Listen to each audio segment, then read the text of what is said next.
When I was 10, I struggled from a life-threatening eating disorder. I just stopped eating pretty much altogether. So needless to say, that landed me in the My hospital. gosh. Yeah, organs shutting down, it was a really grim And you were situation. 10.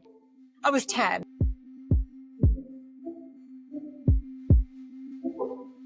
Welcome back to the MindBoost podcast, where we spotlight the innovators, healers, and rebels who are transforming mental health with heart, humanity, and just the right amount of disruption. I'm your host, Britta Roper, and today we're diving into a topic that is both deeply personal and universally important: our relationship with food, our bodies, and our own minds. My guest today is Rebecca Capps, therapist and founder of Mind Body Thrive, a holistic framework shaped by her own recovery from a life-threatening eating disorder. Rebecca brings a rare blend of lived experience, compassion, and clinical perspective to this conversation. We explore why eating disorders are often about control, not appearance, and why 95% of diets fail, and what it truly means to mend the relationship with our bodies. We also talk about the mind-body connection in recovery and the power of community, and how technology can support mental health care without replacing the human connection we all need. Whether you're a clinician or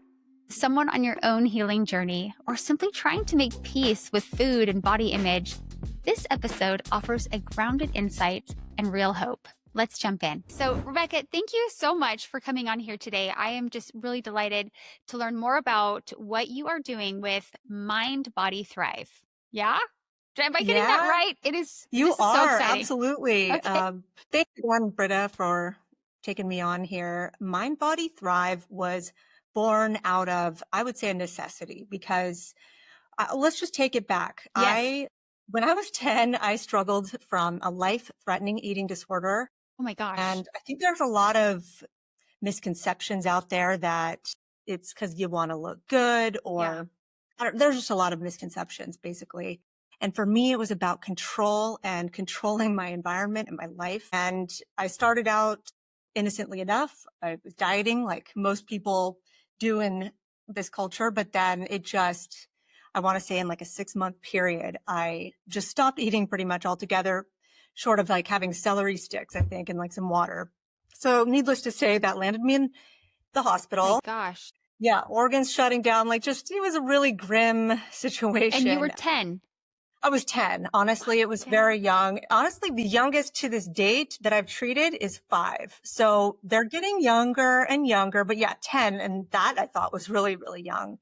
I didn't understand it like a lot of people don't understand it. It just kind of took over. I like to say that aliens took over my brain. Yeah. And eating disorders are brain-based disorders. So fast forward to now, I'm almost 40 years old. I have a private practice that I love serving women who are about 25, 30. They're badasses in so many different ways. They're career women, but often they're people pleasers, perfectionists, and they feel like they need more willpower to master this one area of their life, Yeah. eating and food and body image issues. And I noticed that there's like a lot of treatment and treatment approaches for people who meet the clinical diagnostic criteria for an eating disorder.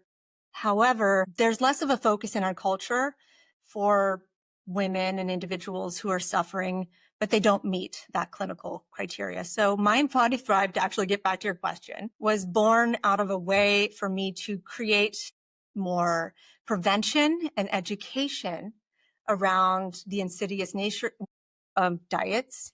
Because if you think about it, 95% of diets fail, and there's a better way to approach our food and wellness. Having that black and white mindset with food is not it. And there's a way to truly thrive in your mind and body. So I packaged a lot of things that I was already doing in my one-on-one work. And this is a more scalable model. And like I said, really, there's a focus on prevention and education. I love that. So going further upstream, Yeah. before there's real issue, before 10-year-olds are in the hospital. Yeah. Wow, that is so needed, actually. Thank you for that. Let's see, Yeah. what is the Mind Body Thrive method? Like, how does it work in practice? Yeah. So I would say it's a holistic framework. I have 3 different models. It's mind, body, thrive to make it easy. Mm-hmm. Mind being oftentimes people who suffer from an eating disorder or even disordered eating, like I was saying previously, they have rigid patterns behaviorally and cognitively. So we really focus in on what are the cognitive distortions? What are the kind of mind tricks that are happening that we can then reframe so that there's a more neutral response to the food? Because food is, it's neither good nor bad. And if we can just create a new meaning with food and look at it as fuel and build a greater understanding and way of being with it, that's really the beginning phase. It's like Psych 101. So we work on the mind and the mindset involved. And then we advance on in tandem with the mind to the body. A lot of it is like somatic practices and nervous system regulation, all those kind of buzzwords. But that's a big piece of this because my mom would always say that like my body was almost like a few steps ahead. Like I was never really in my body when I was in my eating disorder. Yeah. I don't know how to really describe it, but just I wasn't embodied kind of thing. So that's part of the framework, just like a high view overview. And I'm trying not to say like meditation because every time I say that, everyone's like, I can't meditate, but there is some of that involved. And then once we have some of the mind and the body kind of elements, and we've eliminated those cycles of restriction, shame, the diet binge cycle, all of that, emotional eating, and we're placing greater trust in our body, our body's ability to heal, etc. Then we have more mental and emotional space to move on to thrive, where what do you actually want to do? Because chances are you don't want to be obsessing over food and your body 24/7. You want to be in your gifts and be with your family and your friends, that kind of thing. So it's really, recovery is about, it isn't about fixing your body. It's about mending the relationship that you have with it. And that's what Mind, Body, Thrive really helps you to do. So it's looking at the whole picture. And what I will say before we go on to the next thing is Mind, Body, Thrive is a framework that also looks at the comprehensive whole, meaning I'll give you an example. People who come to me, they tend to be low on certain vitamins and nutrients that can then mimic things like anxiety and depression. Aminos are a common one, especially for people who suffer from bulimia nervosa.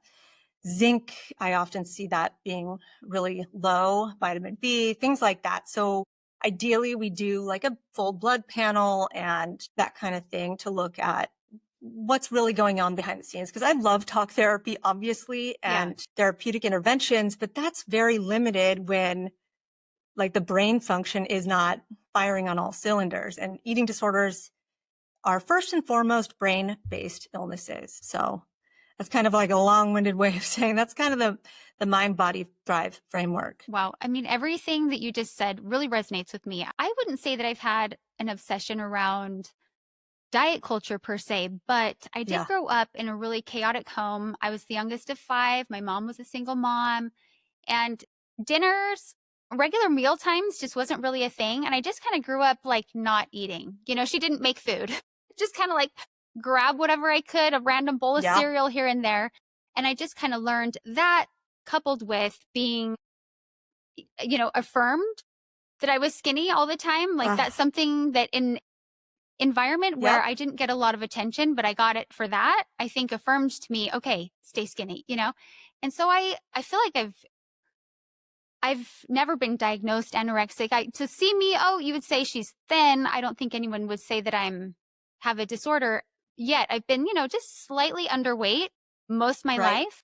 But then fast forward, you know, into my adult years, when I'm ready to have my families, I'll have kids, fine. I have all these miscarriages because I'm low in progesterone. And then fast forward even further and I get breast cancer, and then come to find that when you're slightly underweight chronically for years, that can mess with your hypothalamus, which is in charge of your hormones, which can cause low progesterone, which can cause breast cancer.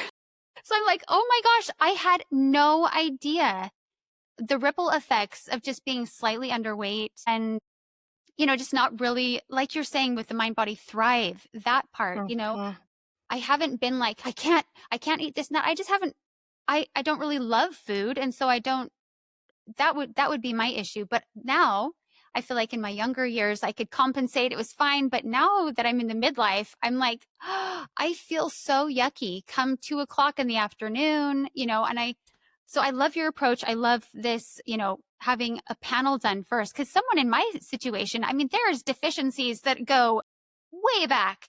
So I feel like, okay, let's start from scratch. Like what needs to happen here? So, and I know I'm not the only one out there. Like I think this is a very common situation for women in this, age bracket. So this is so exciting. I love to hear I what you're just want to doing. briefly intercede here and just say that thank you so much for sharing that. I think I mean, obviously it's like the dark night of the soul and the things that you just shared with me and your audience. But there are so many women that I've sat with in therapy who have dealt with similar issues, and you just sharing that is so incredibly powerful. And the other thing I'll say to that too is, yeah, you fit the thin ideal and you were rewarded for that, as so many people in our culture are. And we just live in a very sick culture in Yes. general. So a lot of this work, especially starting the mind part of the framework, is viewing and knowing, well, what are the voices in my head here? Is it from culture? Is it Yes. from the way I was raised in my family system? By the way, side note, I can't believe there are 5 kids in your family system. That's a lot to contend with. So it's just a lot of unpacking and establishing, well, what is mine here? Yes. And it seems like you're building a more loving narrative these days, and as am I. And that's really the goal here, to have greater self-compassion in Oh, all of this. absolutely. Yeah. There was a point after, oh, I'm going to like get emotional. Sorry. Yeah, please Who do. would have This is thought? I did real. not anticipate this. I'm having my own I session welcome with it. you. Yeah. But sorry. No, please don't ever say it. You're sorry. This is why people listen. They want real. After going through, the breast cancer treatment, which, like I was able to keep most of my hair. I did cold capping. Yeah. So I would Yep. be, I've heard of that. and Yeah. most of this is not my hair. It's extensions. Uh-huh. We clip Because it in. I lost a lot. I lost a lot with the chemo. But afterwards, chemo does a number on you. And I felt so yucky. And after the double mastectomy, all these things, I was like torn between hating my body, because Hmm? it felt like a betrayal. Yes. But then I suddenly had this like reversal of like, oh my gosh, it has done so much with so little because I have Mhm. not given it what it needed, and just suddenly just having so much compassion for my physical body, and gratitude. Like, wow, Yeah. you've been able to do so much, and I've really mistreated you in this way. Like I don't. I mean, otherwise I'm healthy, but I mean, nutrition is huge, right? You can't. Huge. Anyway, so Several things, like you're a fighter in all of this, and I love the reframe. And next weekend I am doing a run. It's called She is Beautiful, and it is for breast cancer research. And I have a girlfriend who was diagnosed. She did the cold capping, all wow, of that. And boy, it's a lot. And even if you didn't have body image issues, which I feel like most people do, show me the unicorn who doesn't really have them, yes, but you definitely have that across the board. The people who I've treated who've had breast cancer, the double mastectomy, and you're just left with, who am I? Like, yeah. it's an existential kind of crisis, I would presume, just cancer in general. So it seems like you've really seen a lot. I don't know, when did this all go down for you? This sounds recent. Yeah. So let's see. I was diagnosed right before Halloween of 2023. And then, Okay. so let's see. I just had my year anniversary of like Oh, finishing all of it. yeah, My mastectomy was my last thing to do. So yeah, it's been a little like a year and a couple months since I had my double mastectomy. And yeah, so, yeah, it's still recent, not, yeah. I know that, even at least the friend that I was just talking about, she's in remission, but she talks about I mean, there's serious trauma with this stuff and fearing that it'll come back, and just, there's so many moving parts with this. So I feel like eating disorder or not, therapy is always welcomed. And I just appreciate you sharing that Well, with thank us you. I now. mean, thanks for thanks for that. I feel better having I'm had so this. glad. Yeah. And so, gosh, it's hard being a human. What totally is. What a ride. It is a roller It is coaster a for sure. ride. Riding Oh, those I highs know and what I was lows. going to say briefly, and I know we're getting on a tangent, and I don't know how woo the audience here is, and I'm definitely grounded in science and evidence-based things, but I read Louise Hay back in the day, and it's like heal your body and stuff, and she talked about the energetics tied to each malady, if you will, and like Yeah. anorexia is fear, self-hatred, things like that, which Yeah. resonates. But then when it came to breast cancer, a lot of it was tied to mother and mother wounds. And I think that there were That differences. Okay, resonates. you're like, yeah, Oh, yes, that read tracks. Heal Your Body. She describes it so much better than I ever could, but I just remember going, oh my gosh, I just read about each and every condition. But yeah, that's an interesting That part. really tracks for me. Yeah, Um, and for me, my mother was fantastic, but being the fifth, she was that's so a lot. overwhelmed. And so I was not terribly, it's a spectrum, but I was not all my Right. needs were met. And I just have so many memories of me being small, wandering around, wondering where she is, and she's nowhere. And I don't know where she is. My And gosh. And so birth order matters too. What were you I'm the fifth. in the, Yeah. oh my gosh. So by then it's like, I'd be done. Like, yeah, siblings, then the siblings are parentified oftentimes. It's a Totally. They whole raised thing. me. Like every Yeah, Mother's Day, I send my precisely. sisters a message like, Oh my God. thank you, girls. I Happy hear it Mother's Day. all the time. Yep. So yeah, Louise Hay was right. There is an energetics to this. Wow. Oh, Huh. that is good. Yeah, I Crazy. know. We're going off here. Okay. Well, I'm gonna bring us back in. Yeah, Okay, bring us back. so let's see. I feel like we just kind of went over this, but why is the Yeah. mind-body connection so central to sustainable recovery? Yeah. Well, have you ever seen people, I know I have, where they're just intellectualizing everything? It's like, I love the phrase feel, deal, heal. And Yeah, as much as I personally wanted to bypass the process and get all the degrees and learn all the things, you really do have to feel and be in the body. And what we just encountered here, like dropping in, even though it's hard. That's to me, like, that's what real healing is. It's not pretty. People always want the magic pill. And certainly there's a place for psychopharmaceuticals, but it's an and. And sorry, what was the question? What? yeah. Why is the mind-body connection so central to sustainable Yeah. recovery? Yeah. Yeah. Just because you can't have one without the other is how Yes. I would phrase that. Uh-huh. Absolutely. And we are a culture that we pride ourselves on rugged individualism and achievement and all of these external things, which, don't get me wrong, we all love that like dopamine hit of like doing well, succeeding. It gives us a reason to get out of bed. But often I treat people who that's their whole identity of just achieving. And they call it the hedonic adaptation model, if anyone cares. It's where you're just on that treadmill. A lot of people who I work with, they're achieving big things, working at big companies and on top of their game outwardly. But inside there's a storm and they're unable to intrinsically validate themselves or separate themselves from these accolades that they keep striving for on this like hamster wheel. So when we go through these kind of big, I will say crises, I bet for you, it was like, you took a step back and you're like, what is life actually? Yeah. Cause it's not all just that kind of thing or how we look.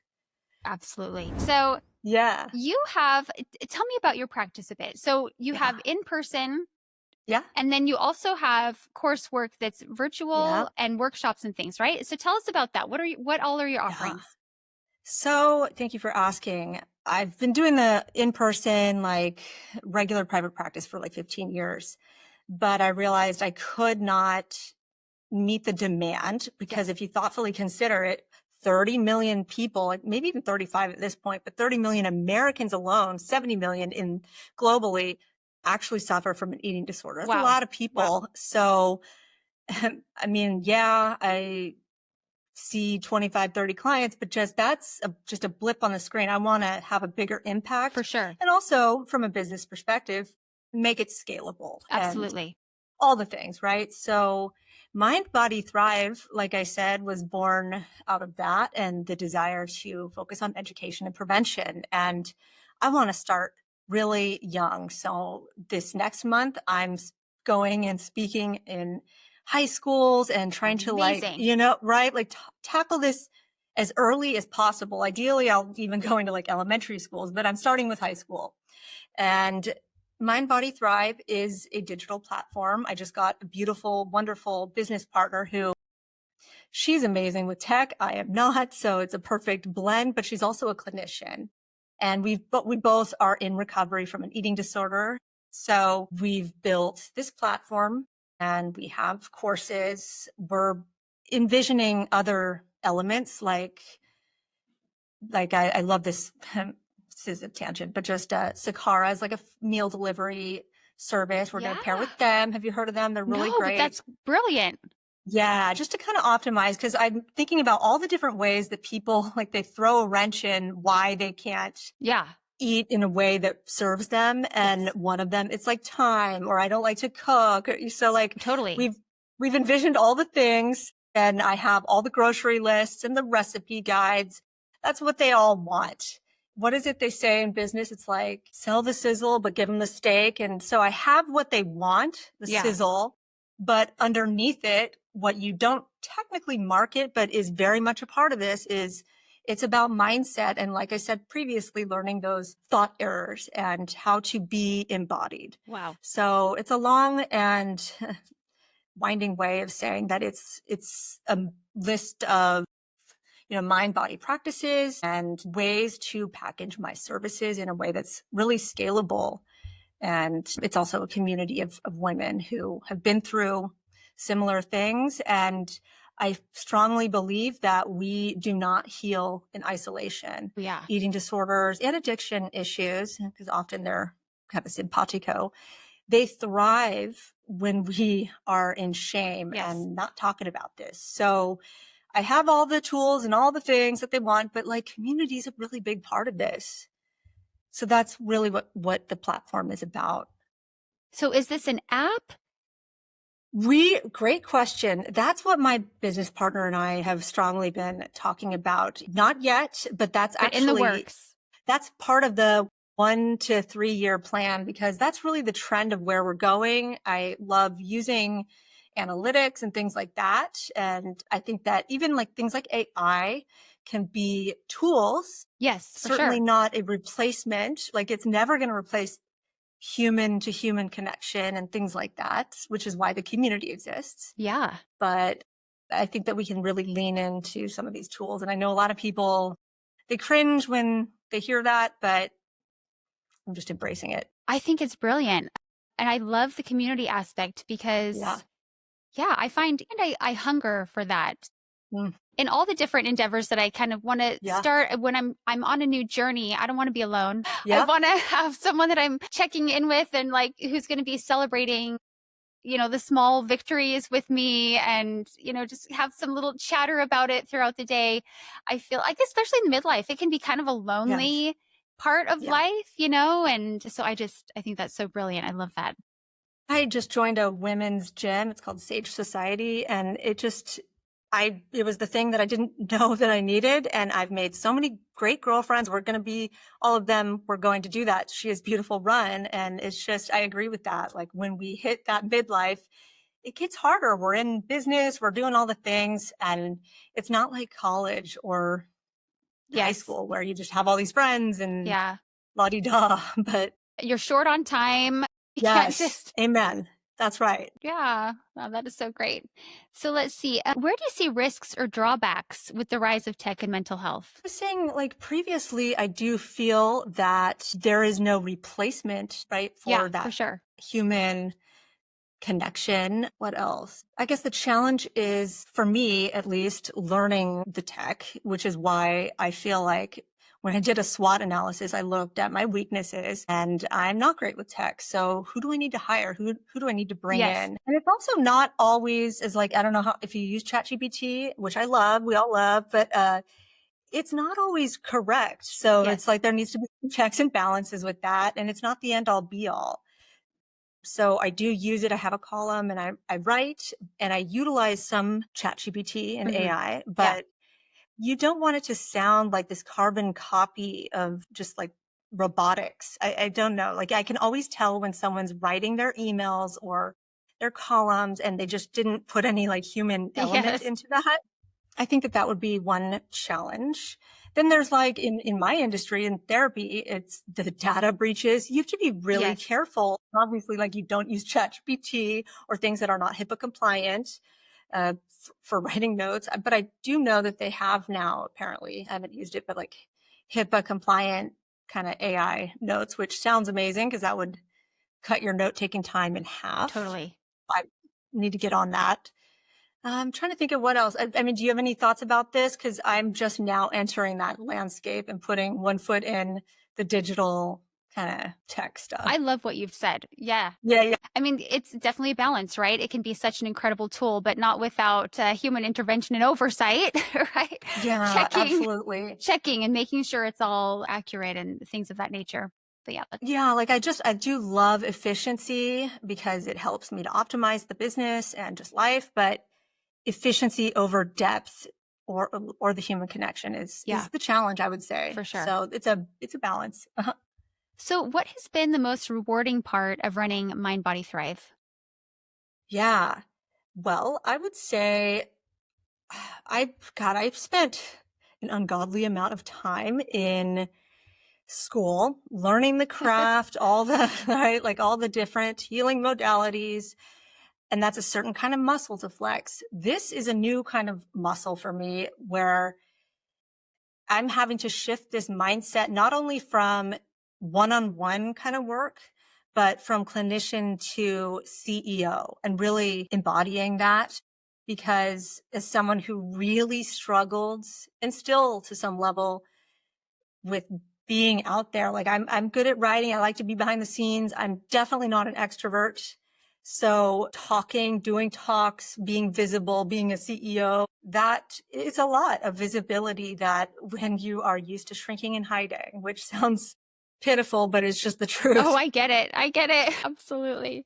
So that's kind of, yeah, it's just that shift from clinician to CEO. And what's helped me and continues to help me is I'm like, this is not even about me. Like, get over your damn self because it's about the mission of this work. Yes. And if I didn't do that, I would be remiss. I would be failing what I came here to do. So Wow. that's kind of the mindset shift that I've had to continue to work on in Absolutely. this. When the purpose is greater than your fear, Yeah. that definitely helps. And what's to really answer your question, because I kind of skirted around it, what's been rewarding is helping women who are a few steps behind me and really helping them to learn that you don't have to like diet and hate your body and do the boot camp things. Like Yeah. you can actually have a really beautiful relationship with food, be with food in a way that serves you and your life. Because going back to when I was in the hospital, like I gained the weight, I restored the weight, but in no way did I learn how to be with food and Yes. enjoy it. Like the thought of even having satisfaction with food and also feeling good in my body, I just thought those were two separate things that I would never have. So helping women to achieve that, just like I have, is a real gift. And it's also emerging now as like helping other clinicians realize that they can also step into thought leadership and innovation and not just do something called like they call it tabula rasa, the blank slate Hmm. kind of therapist. That's what we are trained to do, to not have a personality. As you can see, introvert or not, I have a personality and so Yes. do you. And like we all do. So I just feel like that part of the industry itself is hopefully changing. And I want to be a part of that too. Wow. I love that. What challenges have you faced in scaling beyond the one-on-one therapy? How much time do you have? No. Okay. So first challenge was like I just had no idea about the tech side. And so then I started hiring out and I've had wonderful interns and things like that.